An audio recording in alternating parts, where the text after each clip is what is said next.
Welcome to another edition of Inspired Stories, where leaders share their experiences so we can learn from their successes, how they've overcome adversity, and explore current challenges they're facing.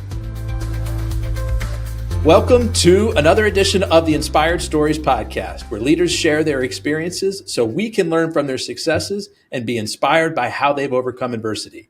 My name is Anthony Codispoti, and today's guest is Jim Weaver, the CEO of the Ōnin Group, a Birmingham-based group of companies focused on staffing and recruiting. They make a real difference in people's lives by connecting workers with jobs that matter and providing them with life-changing tools to thrive.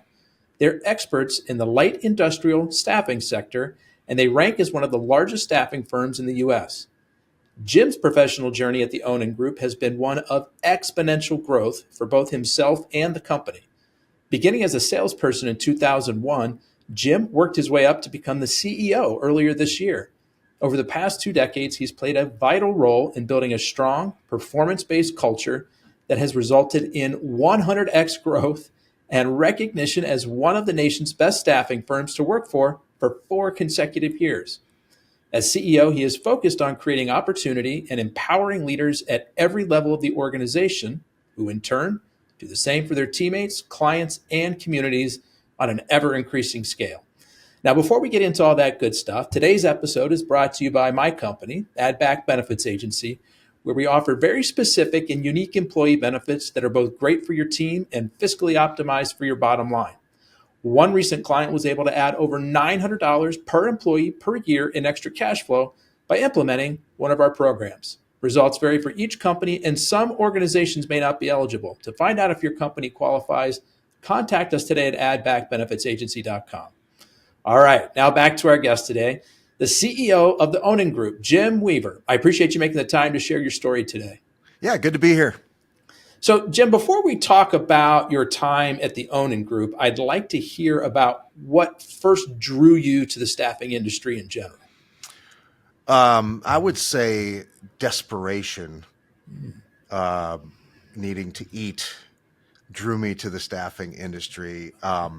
Before I became a corporate weenie, I was a road musician, and I was living in Nashville, had finally made it onto a tour bus with a country artist, Kevin Sharp.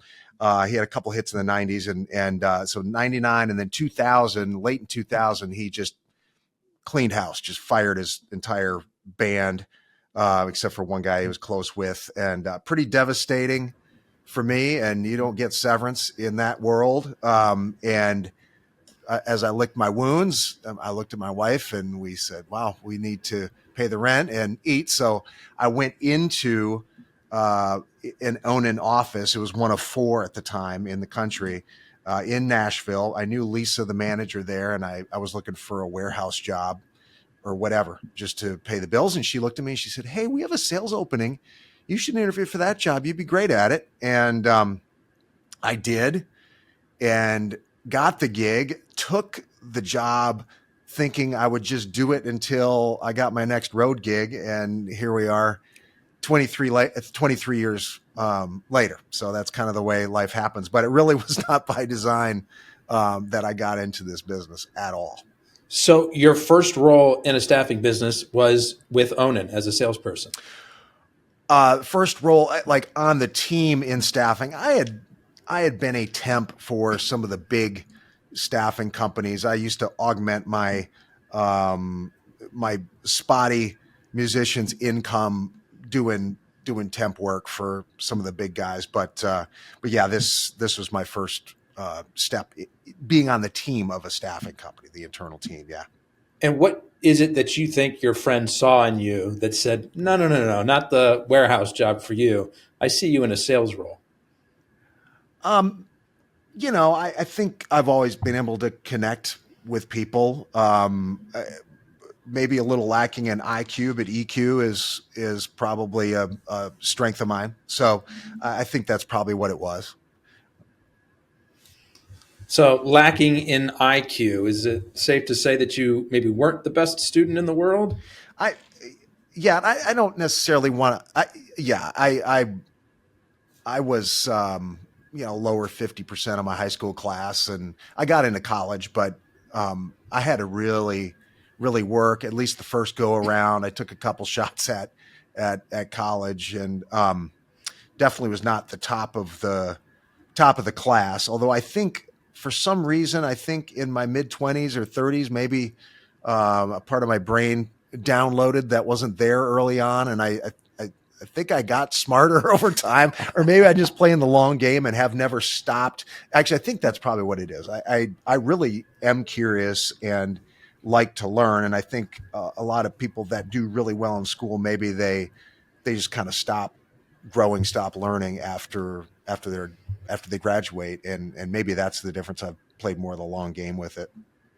That's something. I've got two young boys, they're 8 and 10, and it's something that I try to drill into their heads all the time, is that, if you're doing it right, you never stop learning, because they can't wait till when they get to the end of school so they can be done, learning.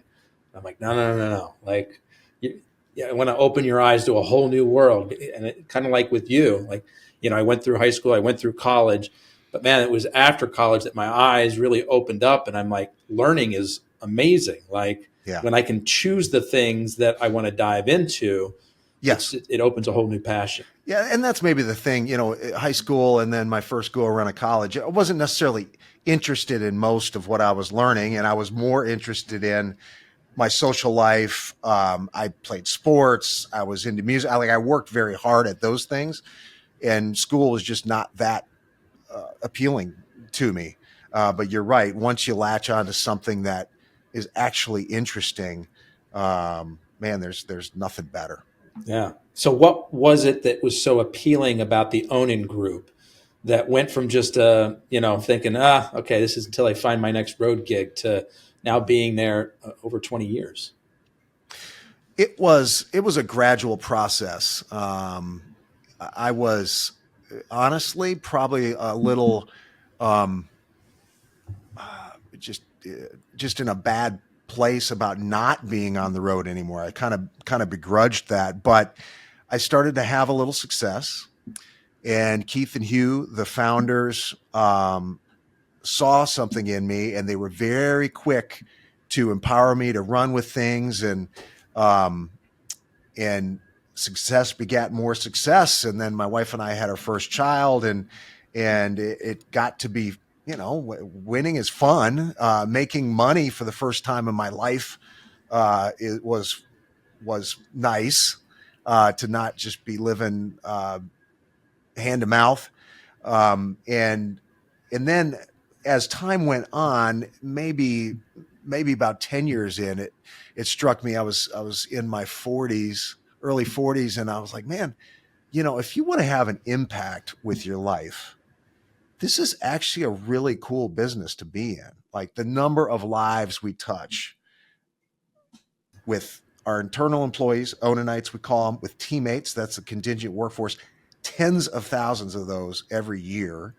And then our client relationships, if you want to have an impact, if done right, the staffing industry really can fulfill that desire to have some meaning with what we're spending our day on. So let's talk a little bit about the Ōnin Group, because there's now several brands under the umbrella. Can you kind of give us a little bit of an overview? Our flagship brand is Ōnin Staffing, and then we have some niche brands. Ōnin Staffing is probably 85% of our revenue, something like that. And then we have niche brands. We have IT and engineering. We actually have 2 IT brands, and we have a aerospace brand that is really taken off. Not no pun intended, I guess, but that has really been grown explosively in the last 3 years.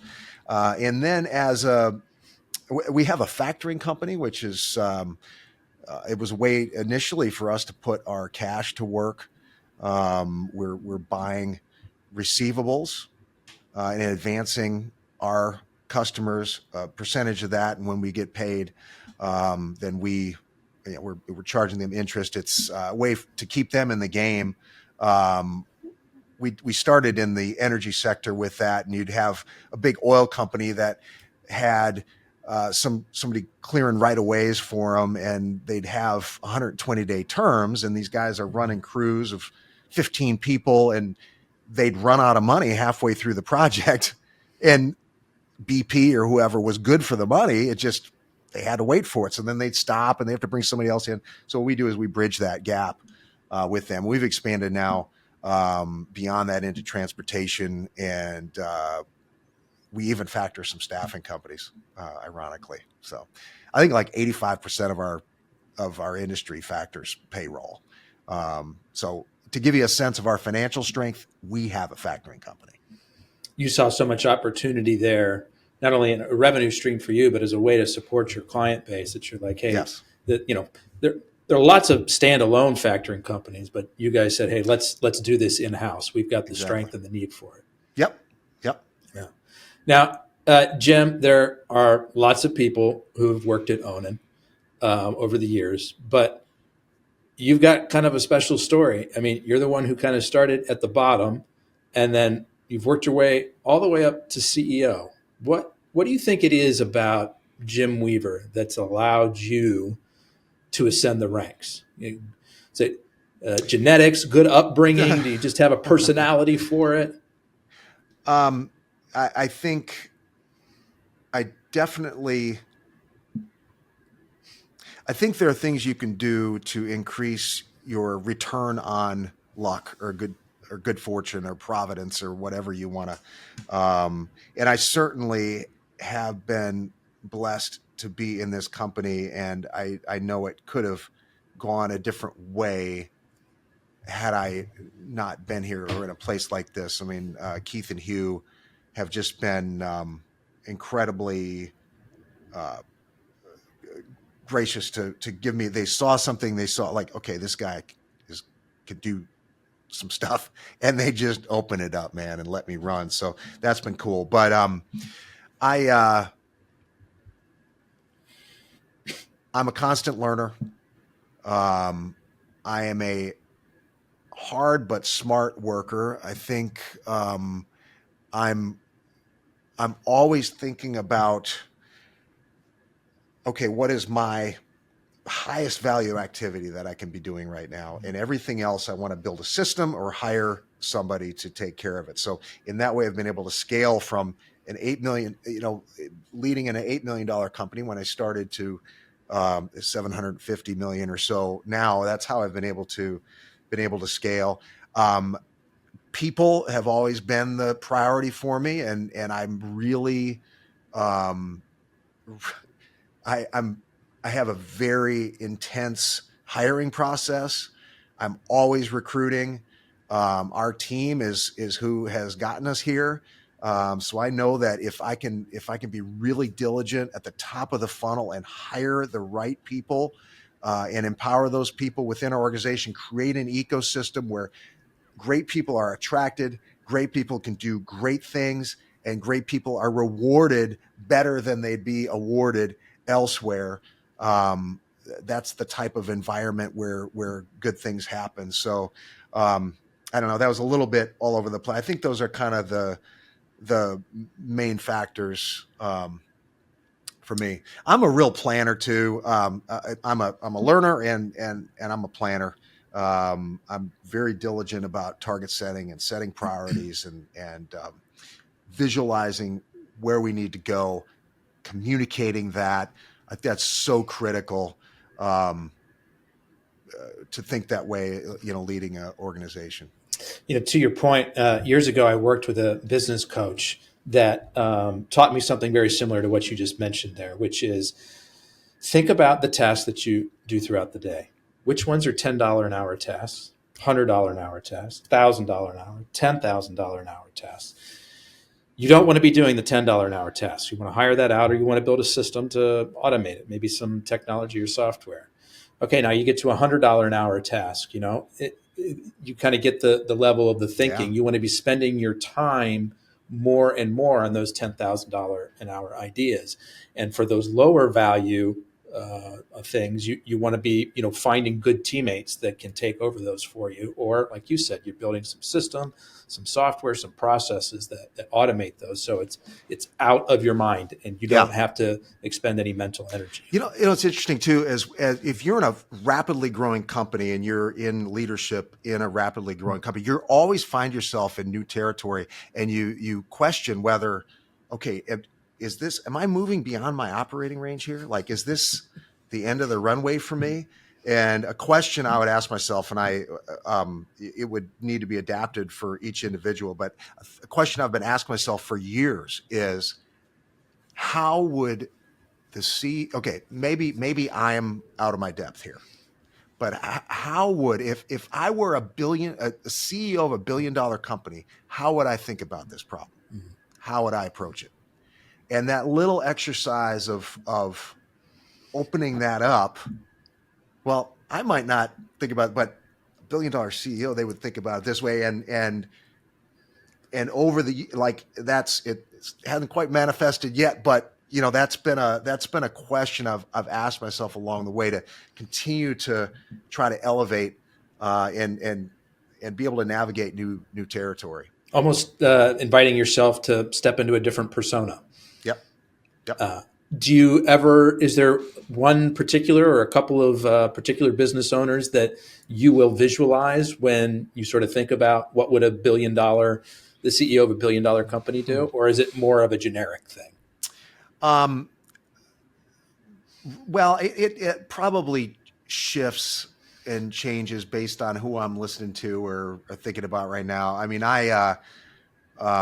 there's a guy who I've gotten to be friends with. He was actually on my podcast, Bill Kennedy. He's CEO of a roughly $3 billion. He's a PE company CEO. So he comes in, he looks to unlock value. It's a 3 to 5 year run, and then he goes and does the next one. But he has a fascinating way of dissecting a business and looking from the outside. And he has a great book that I found myself thinking, what would Bill do in the last year? And then, I just finished Elon's biography a couple months ago. I mean, that guy is just superhuman. It's a $1 trillion CEO, right? But I think I saw an article just this morning that said he's the first person to hit a net worth of $400 billion. Unbelievable. Yeah, personal net worth, and then his companies, certainly. He didn't even have a house. It's just amazing. So tell me, what is it that you got? Well, actually, before we go there, you just mentioned your podcast, and so I want to give a shout out to it. Tell us the name and where people can find it. Yeah, Real Leadership, and we're giving a voice to leaders in the real economy, companies that make, move, and process things. I don't think there's been enough attention given to them. That's our client base. That's our love, that space. And so we have C-level executives from those companies on. We put out a couple. I try to put out a couple episodes a month. We've had some great guests on. You can find them on all the major platforms. So Real Leadership Podcast, Spotify, Apple, any of the major platforms. We're putting that out. You can go to my LinkedIn page too, and I always post when we're releasing a episode. But it's been a lot of fun. It's been a lot of fun to get to know, for me personally, to get to know these folks at a level. It's very hard to, maybe some of the motivation for you to do what you do, that it's conversations you wouldn't have otherwise. So it's been fun for me. Yeah. And we'll include links to Jim's LinkedIn page as well as to his podcast in the show notes, folks. Thank you. So what is it that sets you guys apart? What are you guys doing that's different that has allowed for such incredible growth? Well, we have two groups that we serve in our business. We have two primary kind of constituents. You have the client base, and then you have our contingent workforce. We call them teammates. So, and there's differentiators for both of them. They are interrelated, but with our contingent workforce, they choose us, I think, because of two clear differentiators. First, Ōninites, that's our internal team. We're really connected to our purpose. Create opportunity, empower people. We we're locked in our values. One of our values is service. It's a really critical value. And because of those things, that connection to our purpose, I think generally we just, as hokey as it sounds, we're just nicer to people that walk into our branch. And, honestly, that goes a long way, especially with the entry-level worker who maybe is not getting served in that way typically. They're human beings. Treat them as human beings. Yeah, exactly. Treat them how you want to be treated. Yeah. It's like, it should be a no-brainer, but it's not for a lot of companies, but it really is front and center for us. And so, and then the other, perhaps more objective differentiator for our teammates is our life-changing benefits. You mentioned it in the intro. All staffing companies have some sort of benefits, and I know you're a staffing, benefit, or you're a benefit company, which is great. Here's the differentiator with what we offer. Ours are usable and affordable. And I would say the litmus test of whether benefits are valuable to the workforce is enrollment rate. And you will be hard pressed to find a staffing company with more than 5% enrollment in health benefits. We have over 70% enrollment in our health benefits. It's a proprietary program, so I'm not competing with you on it, that we built and managed. We studied a workforce, their health profile, how long they're typically with us as a teammate, what they'll want to use while with us. And then we went to work and we cut out, one of our partners has a buddy who's a broker, kind of gave us the insider game. And we cut out every single third party who's mooching off the system. And we built the plan from there. So for less than $18 a week, we provide our teammates with medical, dental, vision, teledoc, EAP, legal support. If they're with us long enough, enrollment rate's not as high in our 401k, but they have access to our 401k. So it's beyond what any of our competitors are doing. And the impact we found was in the year that we introduced it, our retention metric that we use is average length of deployment. That number went from 97 days to 129 days. It's a 33% increase in retention. Wow. The year that we introduced it. That's significant. Very, very impactful. And that kind of naturally leads me to why our customers choose us. Our clients, they don't want a commodity staffing relationship. Our clients tend to maybe be a little more concerned about the human side of things. They want their contingent workforce taken care of. And then there's also a benefit. There's a business benefit to that too. Our relationship with the workforce means when they put their foot on the gas and they need us to deliver, we can deliver better because we have better relationships generally with the workforce. Of course, and on top of that, we have we're on the leading edge of technology, and we have a great marketing team, and we have some really innovative recruiting and retention programs. But I would say technology is an accelerator, right? It's not differentiator, it's accelerator, what you have going on. Novel programs are great, but we're in the people business, and any staffing program thrives or fails based on the engagement of the local team. And we've built an award-winning meritocracy where every single Ōninite has a long-term development plan. We call it a tour of duty, where we deliberately connect their career progression to them delivering for our clients and impacting our workforce. And the deal with every single Ōninite is you help us grow and prosper, we'll help you grow and prosper.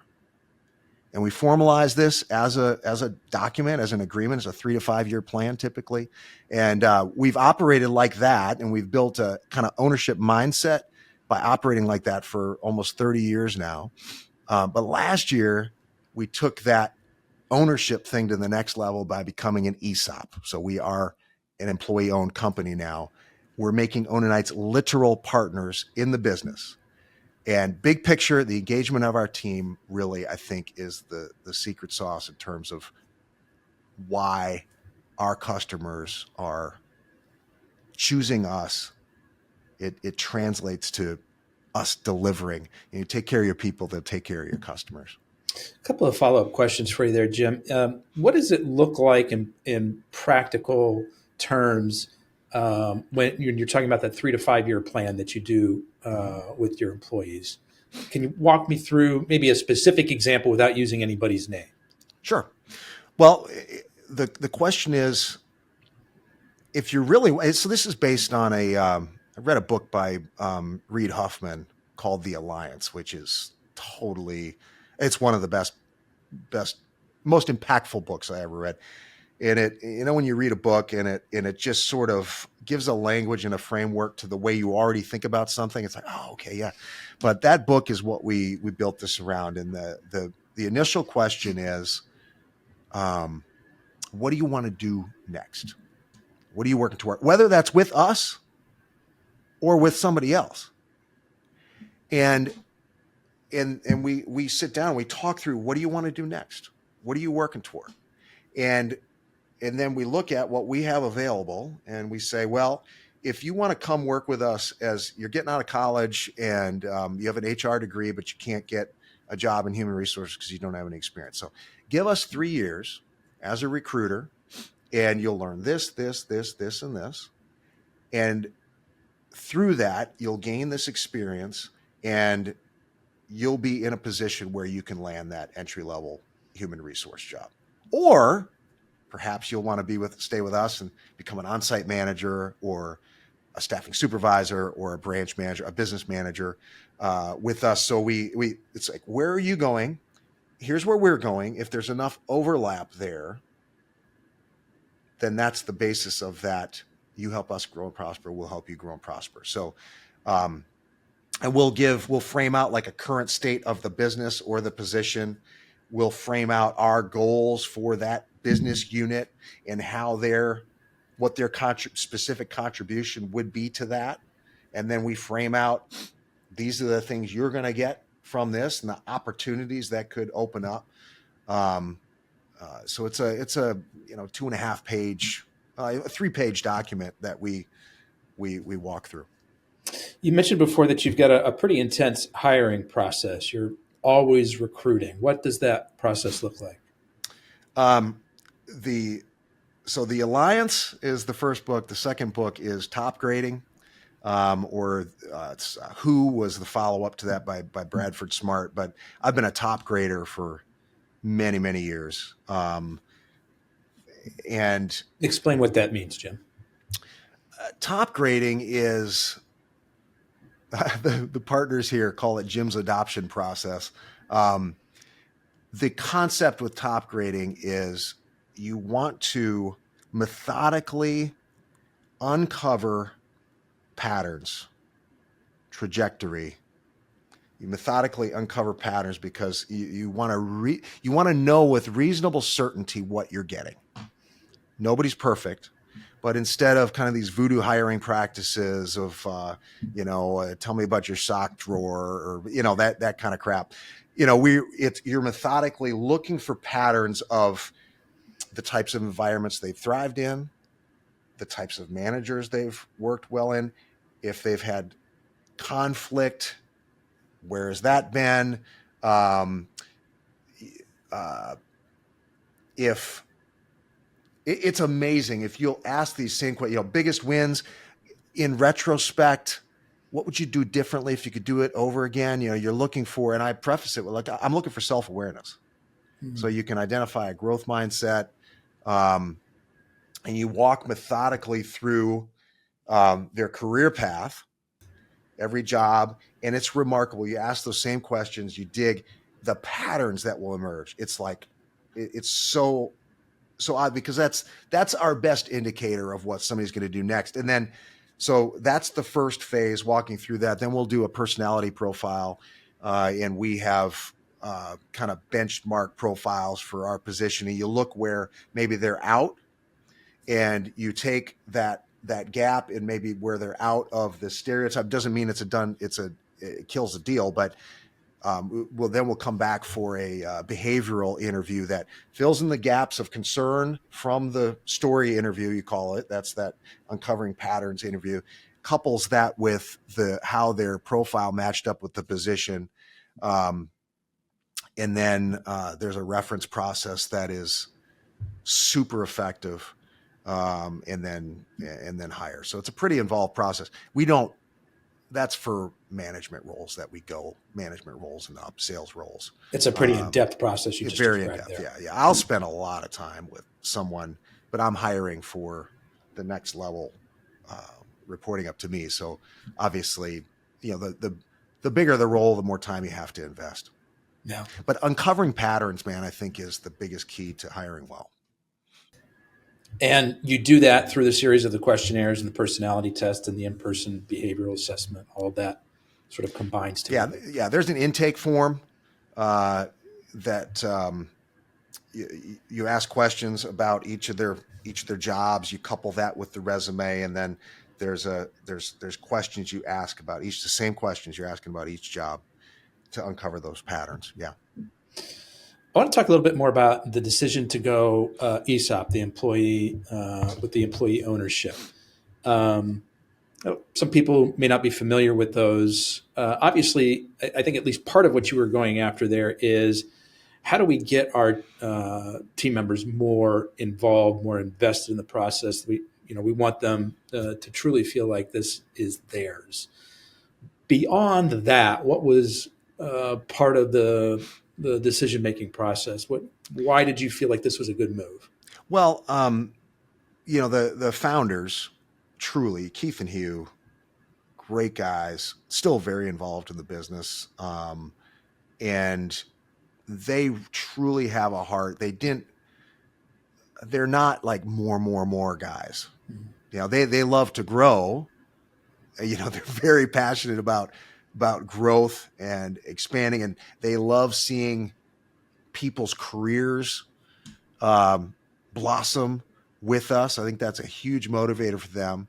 But now but they've never taken anything out of the business for years. I mean, they paid themselves so little. I paid more on the business than they have up till we did the ESOP. That was true. But for them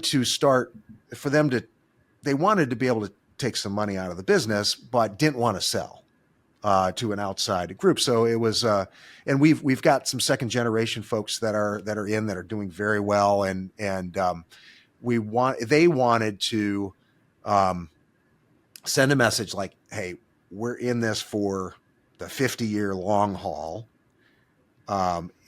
This is the transition plan. We want to keep this thing going, and we want to bring you guys into the partnership.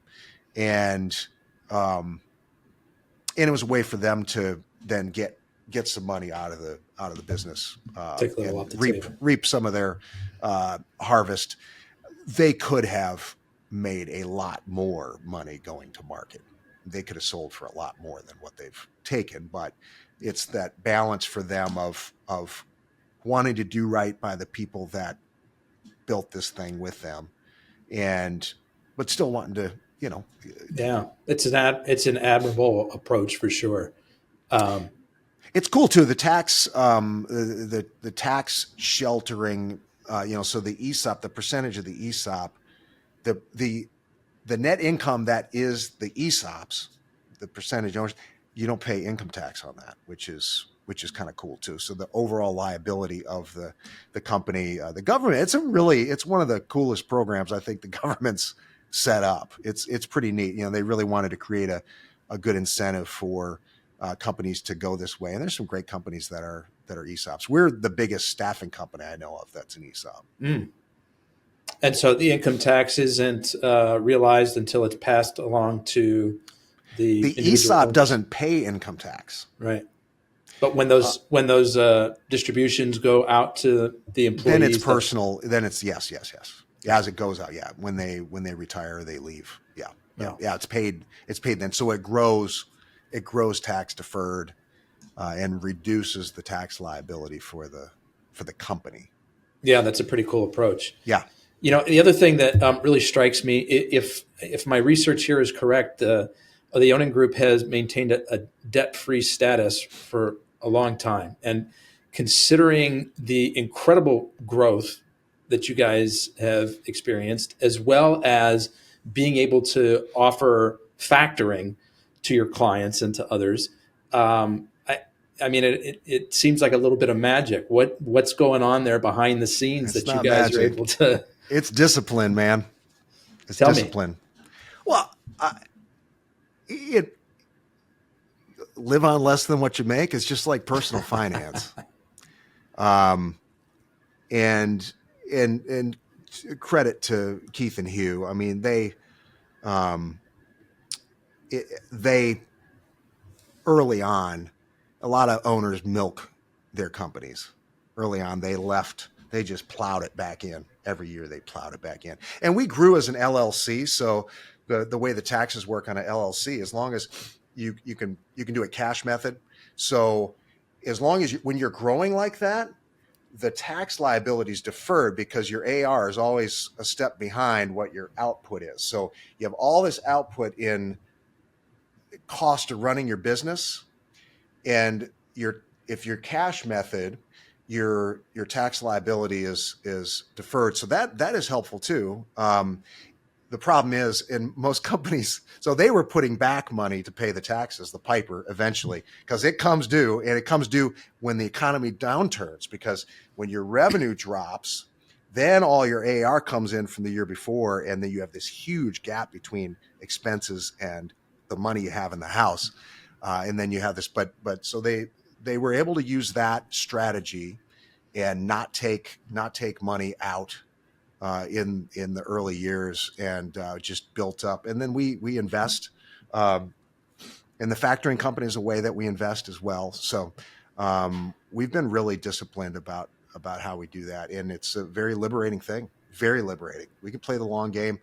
In a down economy like this, we're looking for opportunity because we have dry powder for acquisitions, talent acquisition, to go into new markets.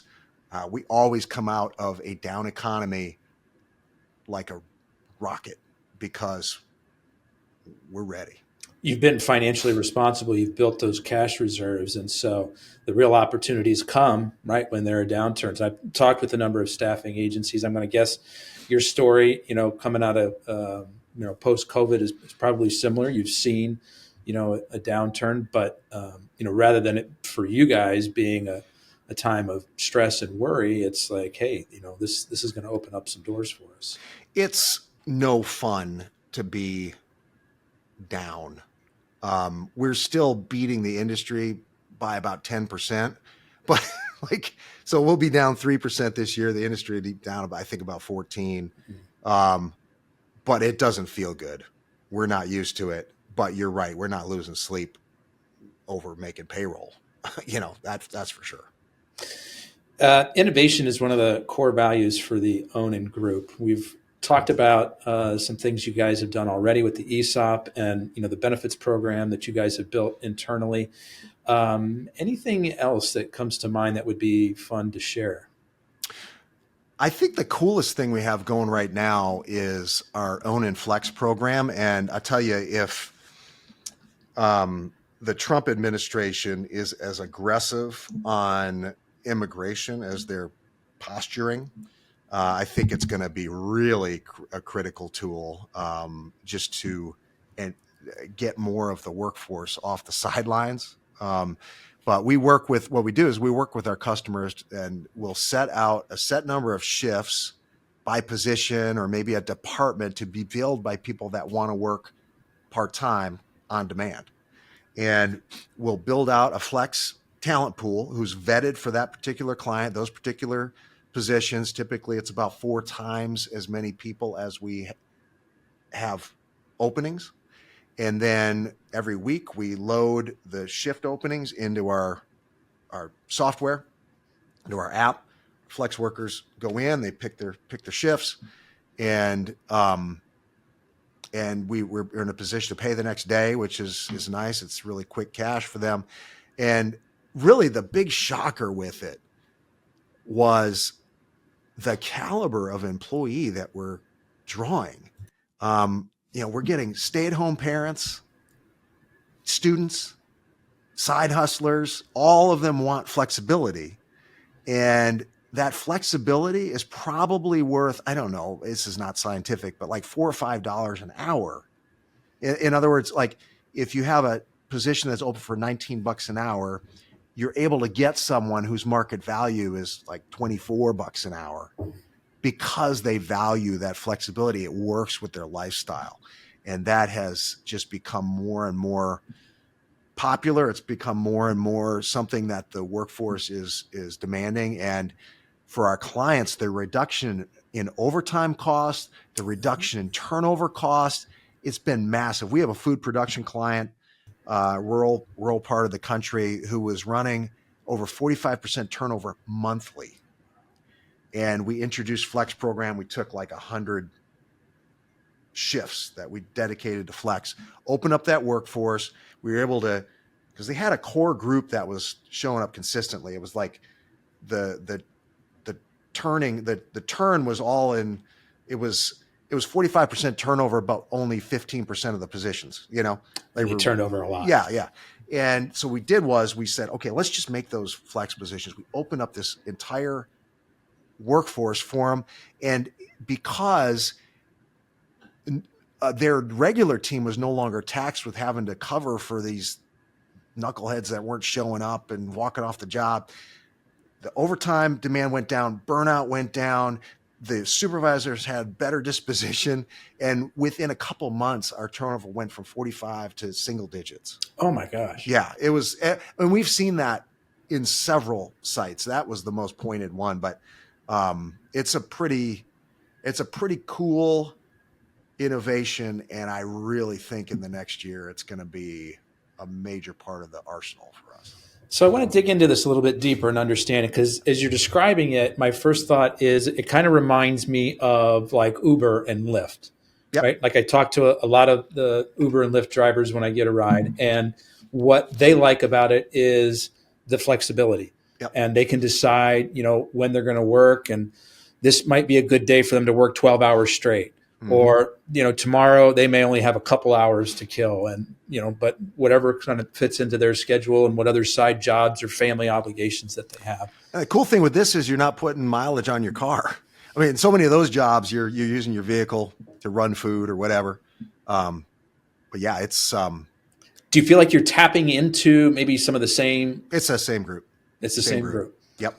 And so the breakthrough here is in the approach, number one, but I'm going to guess there's probably a layer of technology that needed to be built in order to enable this kind of a thing, right? Yes. Because in the past, tell me if I'm wrong, but in a contract staffing environment, they're supposed to go there 40 hours a week for, X number of weeks in a row. And if you don't fit that 40-hour-a-week model, then, well, you just don't work.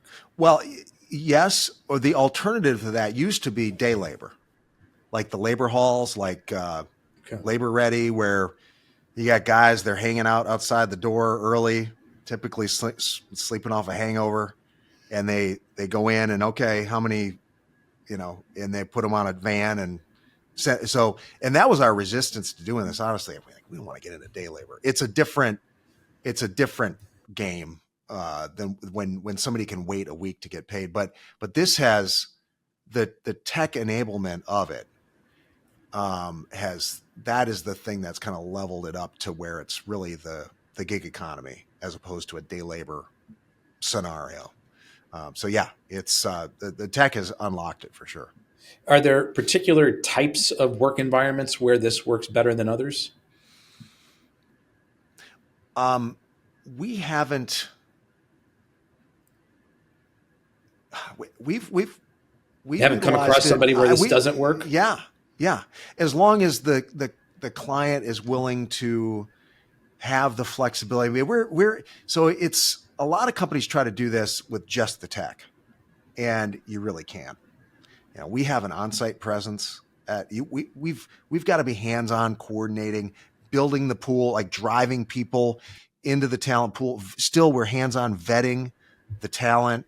We're on site. We're talking to the supervisors and out there solving problems and making sure people are in the right spot. So it's not it's tech enabled, but the tech alone is not enough. So as long as, we're doing that and we have a customer who's willing to look at things a little differently and kind of get out of their habit of how they look at, shifts, and we can bring back, it's a lot of the same people that we're bringing back. I guess if the job is, if it takes too long for them to learn the job, Yeah. if it's it's a more highly technical, skilled job, it's probably not a you good can't, fit. You can't do it there. Say more about what you guys are doing on the ground there in person. Well, with the Flex program. Yeah, we love to have, I mean, it's just part of our on-site solution. Our largest clients, we're gonna have a on-site manager, supervise, in some cases multiple representatives on site. So they are, dealing with punch issues, with clocking in, clocking out issues, helping people get to the right spot. I'll tell you, we have a thing we say, it's another differential, every client has a recruiting plan and a retention plan. Our on-site managers carry a lot of that retention responsibility. So we're checking in with people. We're checking in with managers, supervisors. We want to catch problems when they're just little buds as opposed to big, weeds, and the manager's ready to let them go. We're going to counsel folks. I mean, the reality is, in entry-level roles, we got to, in many cases, we've got to help people understand what an employer expects of them, and they've just never gotten that. Maybe at home, in some cases, they just have never gotten it. So we're pretty patient in doing that. And our clients don't have time to mess with it. They got lines to run, and but we can. It's our job.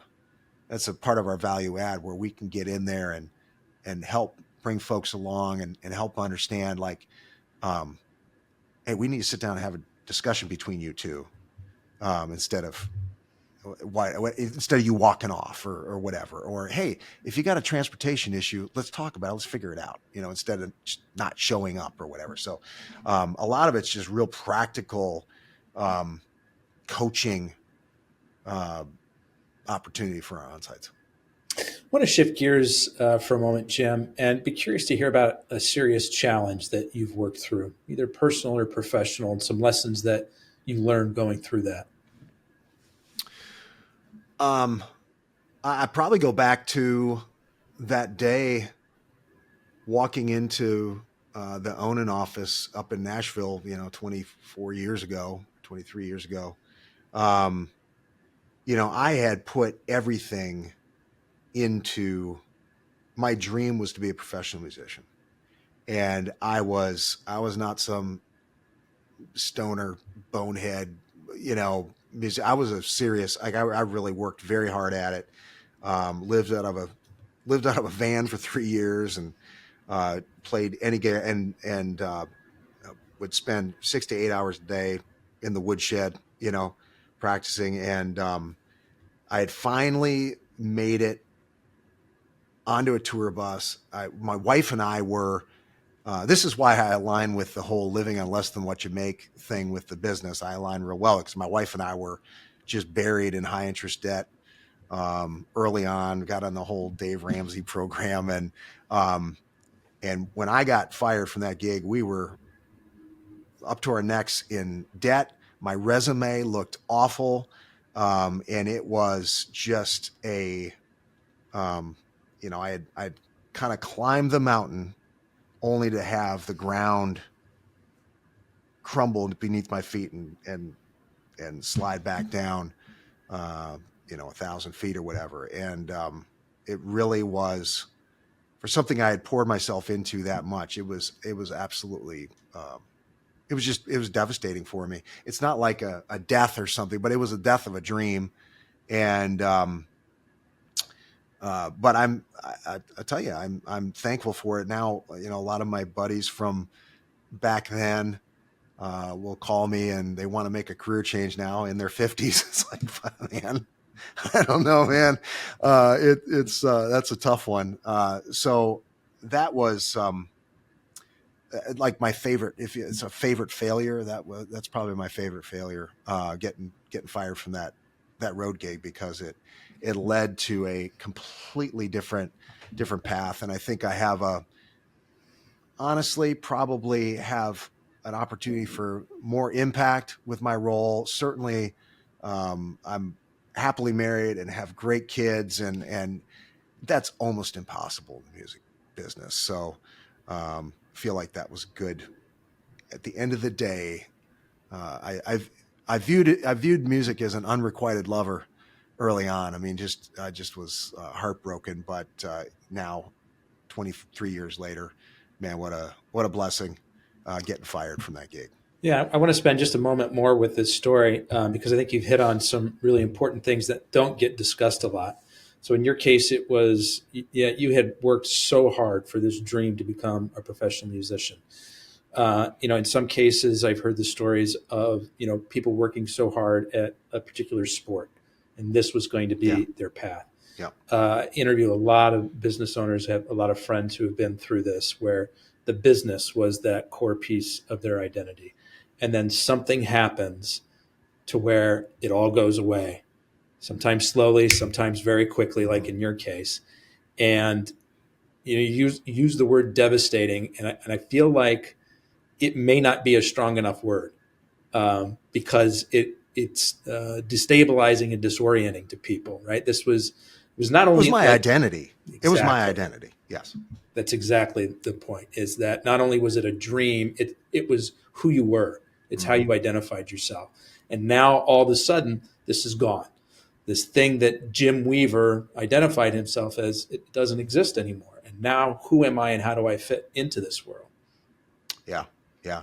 I think it was Ryan Holiday wrote a book or had a saying, the obstacle is the way. Yeah.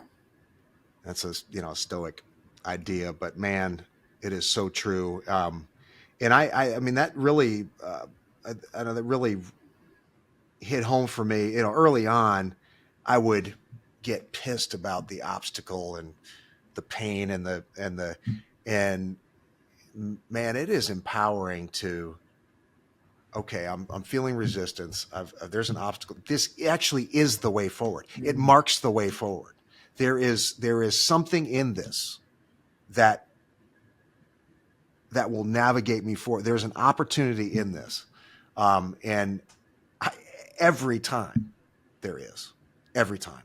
So for somebody who's listening and they're facing their own obstacle right now that seems insurmountable, what advice can you give? How to see that way, how to stop seeing it as the roadblock that it seems like it is, and see it for the opportunity that it can become. The way you can hear a truth and you can sort of ascribe to it logically, or you can say, okay, yeah, but to connect emotionally with it, I wish I could wave a wand and do that for folks. I guess you just got to take it from me and everybody else who says it. I mean, you listen to anybody who has done anything and they will amen what I'm saying. Tony Robbins likes to say, it's not happening to you. It's happening for you. And I think sometimes it takes just meditating on that and really telling yourself that over and over, always going back. Obstacle is the way. This is happening to me. This is happening for me. Or, I'm a Christian. So Romans 8:12, he's working all things together for the good of those. God is working all things together for the good of those who love him, are called according to his purpose. So whatever that touchstone needs to be, that is a reality. And if you want something somebody's got, you do what they did to get what they got. And if enough people are saying things like that, you look at enough lives, everybody, we're forged in trial. And, you think back, I heard Jordan Peterson talk about this, how every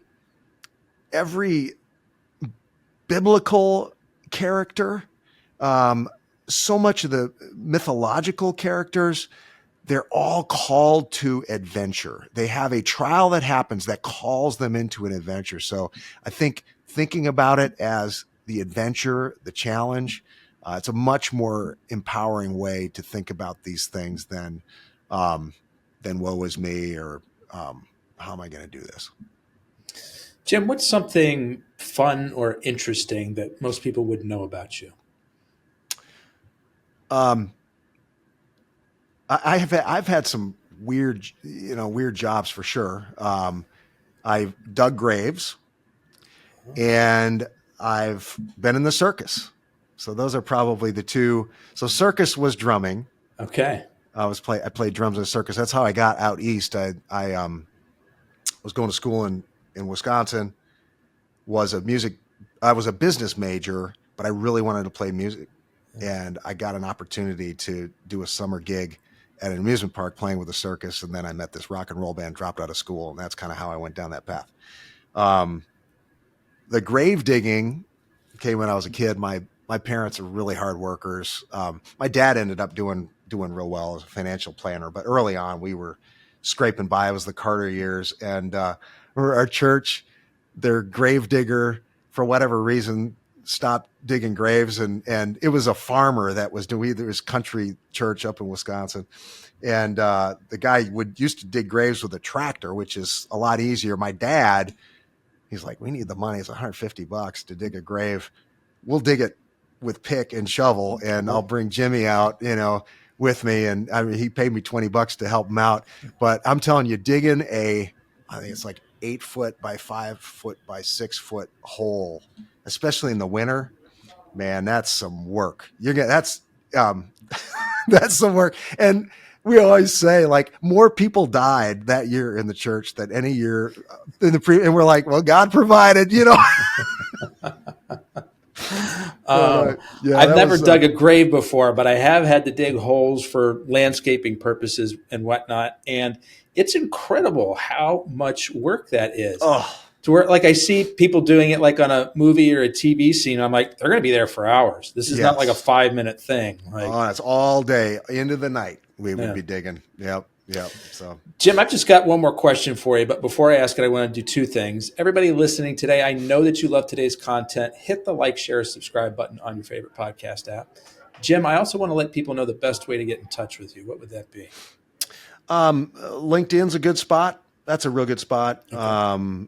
Instagram, X would probably be in that order from there, and can certainly email me. We could put that in the show notes. I don't mind. Okay. And our company website, www.oningroup.com, and you can branch out to all the different areas of our business that way and see what we're up to. Great. Last question for you, Jim. How do you see your business evolving in the next couple of years? What do you think the big changes are that are coming?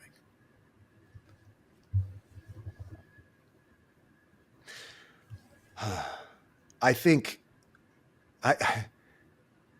I've really settled into the reality that we are in a time of a lot of change. And we just like trying to even try to predict that is very difficult. I do think with I think that immigration policy is going to tighten up the labor market pretty significantly. I think there'll be, again, a lot more demand for what we do, but labor is going to be tough to come by. I think our flex program is going to be really critical to that. I think government policy that gets people off the sideline is, I forget what the labor participation rate in Alabama is. It's like 62%. I mean, we got to get people off the sidelines and productive. I do think that manufacturing is coming back to the U.S., so that's exciting. That's hopeful. We're just going to keep rocking and rolling. We're real focused right now on growing our existing branches, our branch footprint. not as aggressively opening branches. We are pushing into Ohio next year, and we're looking for acquisition opportunity as well. But we're super focused on just executing on the fundamentals. We've done a recent shift where we've sort of rebranded our branch manager. We call them business managers now, and have taken their empowerment level. We're pushing the caliber of person running our branch. We've given them a lot of tools and a lot of empowerment and a higher expectation of really running a business within our business that aligns with the ESOP. I think that's going to unlock a lot of great things. I want 110 branches marching forward, lockstep, spreading the love, increasing our impact. The reality is the contingent workforce is better off in their life working with us than anybody else. And when we have a true partnership relationship with our clients, we are making their businesses better. And so we feel like we have a moral mandate to grow. Jim, I want to be the first one to thank you for sharing both your time and your story with us today. I really appreciate it. Man, it was my pleasure. You were very generous with the time. Hopefully folks enjoyed it. Folks, that's a wrap on another episode of the Inspired Stories podcast. Thanks for learning with us today.